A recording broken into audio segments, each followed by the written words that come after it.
I think it's safe to say at this point that Sony and Microsoft are now running on life support in terms of like, well, not just the game industry, but like as an industry as a whole. Unfortunately, this also means to me, at the very least, that Nintendo's going to be the only one standing at this point going forward.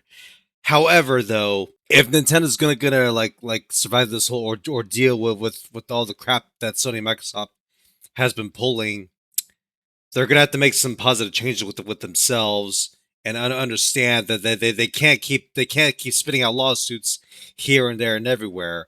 There's actually an article that I'll be going to in this video in just a moment, but I just want to at least point this out that Nintendo's really the only one standing right now after everything that's been going on with Sony and Microsoft. So here we have an article that is titled "Nintendo says users voluntarily paid higher prices," which in my opinion is absolute fucking bullshit.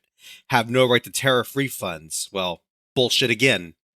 So this comes from ARS Technica, and the article says, as quoted, Nintendo urged a court to dismiss a lawsuit demanding that it pass tariff refunds on to customers, saying that people who bought a Switch console or other products have no legal right to refunds that Nintendo is due to receive from the government. Yeah, I don't know about that, Nintendo. Look, I love Nintendo to death, but this is something that I cannot agree with. Nintendo said in a motion to dismiss yesterday that plaintiffs are asking this court to invent a legal duty out of whole to retroactively reprice completed sales simply because the legal landscape has changed. Yeah, I don't know how that makes sense to you, Nintendo. And they basically said that plaintiffs have no legal entitlement to the tariff refunds Nintendo stands to receive. The lawsuit was filed in April by two customers who seek to represent a class of all U.S. residents who bought Nintendo products from February 2025 to February 2026.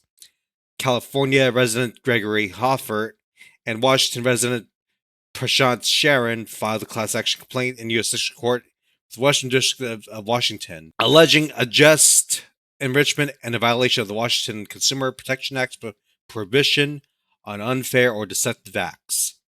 Nintendo engaged in unfair acts by raising prices due to tariffs, failing to disclose that it intended to seek tariff refunds, and retaining tariff refunds despite having passed the cost to its customers, the lawsuit alleged.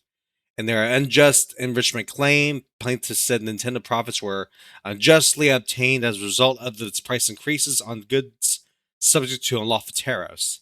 Nintendo raised prices for the original Switch console by $30 to $50 and added $5 to $10 to the prices of various Switch 2 accessories. Yeah, I don't know if this is going to work out well for you, Nintendo. There is a part of me right now that wants to continue to pledge my own loyalty to Nintendo, even as of right now. But as a corporation, though, when it comes to making choices like this, it's really hard to defend such a company. I mean, with Sony and Microsoft pretty much out of the picture now, they have to they need to rethink themselves and understand that for the most part, the customers are always going to be right no matter what. The only reason why I'm saying this though is because I actually do customer service work at home by myself over here, and I understand customers are always right. That's just how I feel anyway. I mean, I don't know about Nintendo, but Nintendo really needs to really get their act together if they're going to make it through the holiday season with Switch 2. I mean, we have Ocarina of Time coming out for the Switch 2. It's been rumored that it's going to be about $50 or $60, but we don't really know just yet for sure. I mean, I can't trust rumors right now. I can never trust rumors. All I can hope for is that Nintendo understands the situation that we're all in, and then that they do something to be more customer friendly. I mean, they have to, because if they don't, they're going to lose money, and even customers if they continue to do what they're doing with the lawsuits and everything, especially with the whole Powerworld bullshit going on. They have to stop that. So anyway, I'm not gonna go too much into this video. I kind of wanted to address this real quick because This was honestly something that really pissed me off today when I heard about it. And really, Nintendo, you got to get your shit together because we know with Sony and Microsoft out of the picture, you're the only one standing right now. So you better get your act together if you want to survive this whole thing that we're all in. This is Major League Gaming, logging out. Thank you for tuning in.